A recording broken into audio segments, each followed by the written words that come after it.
নমস্কার বন্ধুরা, সবাই কেমন আছেন? আশা করি খুবই ভালো আছেন। আজকে এমন একটি বিষয়বস্তু আপনাদের সামনে এনেছি যে বিষয়বস্তুটা সত্যি খুবই চিন্তার একটা বিষয়। এতদিন থেকে বৃষ্টি নেই বৃষ্টি নেই, এখন এত পরিমাণে বৃষ্টি চারিদিকে ভেসে যাচ্ছে। উত্তরবঙ্গে ধস, কেরলে ধস, উত্তরাখণ্ডে ধস, চারিদিকে ধস, বহু মানুষ মারা যাচ্ছে। আর আমাদের দক্ষিণবঙ্গে চারিদিকে জলের জলাকার, চারিদিকে জল জমে গেছে। এই জলের মধ্যেই যেটা সব থেকে মারাত্মক একটা বিপদ, সেটা হলো ইলেকট্রিকের তার। হ্যাঁ, এই ইলেকট্রিকের তার নিয়েই আজকের বিশেষ আলোচনা। যেখানে যেখানে ইলেকট্রিক গিয়েছে, কিছু কিছু জায়গায় দেখবেন ইলেকট্রিক খোলা অবস্থায় এদিক ওদিক পড়ে আছে, কারো কোনো কেয়ার নেই। ইলেকট্রিক হয়তো গ্রিলের সঙ্গে আটকে আছে, সেখানে খোলা অবস্থায় মানুষ হাত দিচ্ছে, শর্ট খাচ্ছে, মারাও যাচ্ছে। এই চারিদিকে কোনো দায়িত্ববোধ কারো নেই, অবহেলা। এই অবহেলাতেই কত মানুষের প্রাণ চলে যাচ্ছে।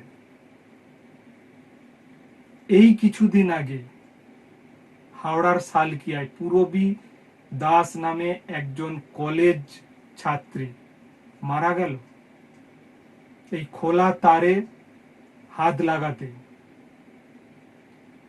তাহলে কোনো রেসপন্স নেই কারো, যে খোলা তার ওইভাবে এদিক ওদিক ফেলে রাখছে, সেগুলো কোনো দায়িত্ববোধ কারো নেই।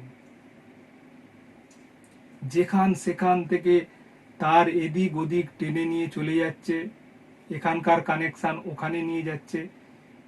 আপনারা রাস্তা বেরোলেই বুঝতে পারবেন, দেখতে পারবেন যে তার কিভাবে এদিক ওদিক গিয়েছে, এবং কোথাও কোথাও খোলাও থাকে।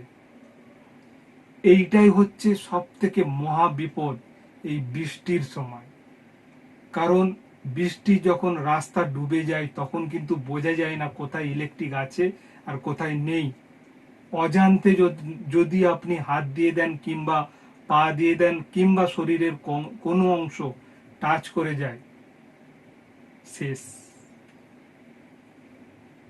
তাই যারা ইলেকট্রিক নিয়ে থাকে, যারা ইলেকট্রিক এই জোড়াজড়ি করে, তাদের দিকে বিশেষ অনুরোধ, আপনারা এই খোলা অবস্থায় তার রাখবেন না, সেটাকে কিছু টেপ অন্তত মেরে দেবেন। কারণ এই খোলা অবস্থায় থাকলে যে কোনো মানুষ যে কোনো সময় শর্ট খাবে, এবং শর্ট খেলেই মৃত্যু অবধারিত। তাই আপনাদের সবাইকেই রিকোয়েস্ট করছি, যারা এই ইলেকট্রিকের সঙ্গে কাজ করেন, ইলেকট্রিক নিয়েই থাকেন, তাদের কিন্তু বিশেষ ভুল হয়ে যায় এই খোলা অবস্থায় তার ছেড়ে দেয়া। এইটা হচ্ছে মারাত্মক ভুল।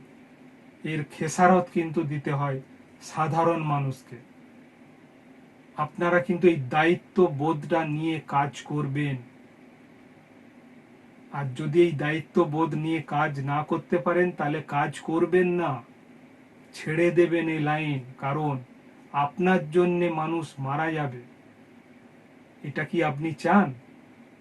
তাই আবারও বলছি আপনাদের, যারা ইলেকট্রিক নিয়ে কাজ করেন, খোলা তার ছাড়বেন না।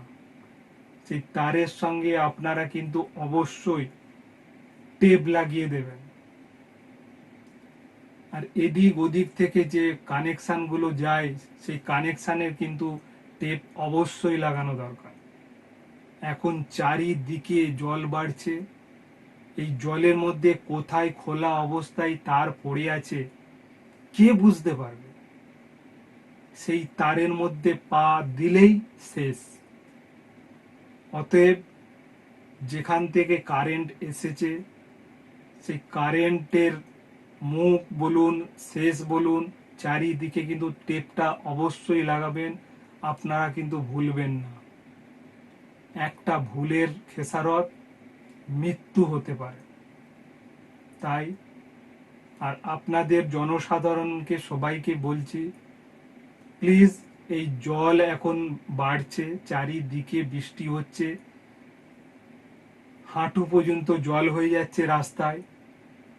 যখন আপনারা পারাপার করবেন বা এই জলের উপর দিয়ে হেঁটে যাবেন, তখন কিন্তু অতি সাবধানে যেতে হবে। আপনাকে খেয়াল রাখতে হবে, কোনো কিন্তু ঘটনা ঘটতেই পারে, সেইভাবে আপনারা যাবেন। কিন্তু কোনো গ্রিল আছে কাদেরও, সেই গ্রিলের মধ্যে কিন্তু সচরাচর হাত দেবেন না। শাটার আছে, সেই শাটারের মধ্যেও কিন্তু হাত দেবেন না, কারণ ওই শাটার কিংবা গ্রিলের সঙ্গে কারেন্ট লেগেই থাকতে পারে, বলা যায় না। তাই কোনো গ্রিল বা শাটারে বা কোনো থাম্বা, এই যে কারেন্টের যে থাম্বাগুলো আছে, পোস্টারগুলো আছে, এই পোস্টারের মধ্যেও ভুলেও এই বৃষ্টির সময়, এই বৃষ্টি বাদলের দিনে রাস্তায় জল জমা অবস্থায় এই পোস্টারের মধ্যে কিন্তু কখনোই হাত দেবেন না, কারণ এই পোস্টার অনেক সময় শর্ট হয়ে থাকে। এই পোস্টারে হাত দিয়ে বহু মানুষ কিন্তু মারা গিয়েছে, এটা ভুললে চলবে না। তাই প্রত্যেককে সাবধান করে দিচ্ছি, এই বৃষ্টির সময় কোনো থাম্বা কিংবা কোনো পোস্টারে হাত দেবেন না, তাহলে কিন্তু যে কোনো মুহূর্তে বিপদ ঘটে যেতে পারে। এইটাই এই ভিডিওতে বলার ছিল। এই সাবধানতা অবলম্বন করার জন্য এই ভিডিওটা বিশেষত। সবাই প্লিজ, এই বৃষ্টি বাদলের দিনে আমরা কোথাও কিচ্ছু কিন্তু দেখতে পাই না, জলের উপর দিয়ে হেঁটে যায়, তাই খুব সাবধানে চলবেন জলের উপর দিয়ে। আর কোনো রকম পোস্টার বা গ্রিল বা শাটার কোনো কিছুর মধ্যে বা কোনো কিছু লোহা জাতীয় জিনিসের মধ্যে হাত লাগাবেন না। খুব সাবধানে চলুন, তবেই কিন্তু আপনার জীবনটা চলবে খুব আনন্দের সঙ্গে, না হলে কিন্তু বিপদ ঘটতে পারে। এটাই বারবার বলা। প্লিজ বন্ধুরা, আর বেশি কিছু বলার নেই, এই সাবধানতা আপনারা অবলম্বন করবেন, তাহলেই আগামী দিনগুলো আপনাদের খুব ভালোভাবে কাটবে। তো বন্ধুরা, আজকের মতো এইটুকুই। আবার আসবো একটা ভিডিও নিয়ে। আর আপনারা এতক্ষণ আমার সঙ্গে থাকার জন্য আপনাদের অসংখ্য অসংখ্য ধন্যবাদ। নমস্কার।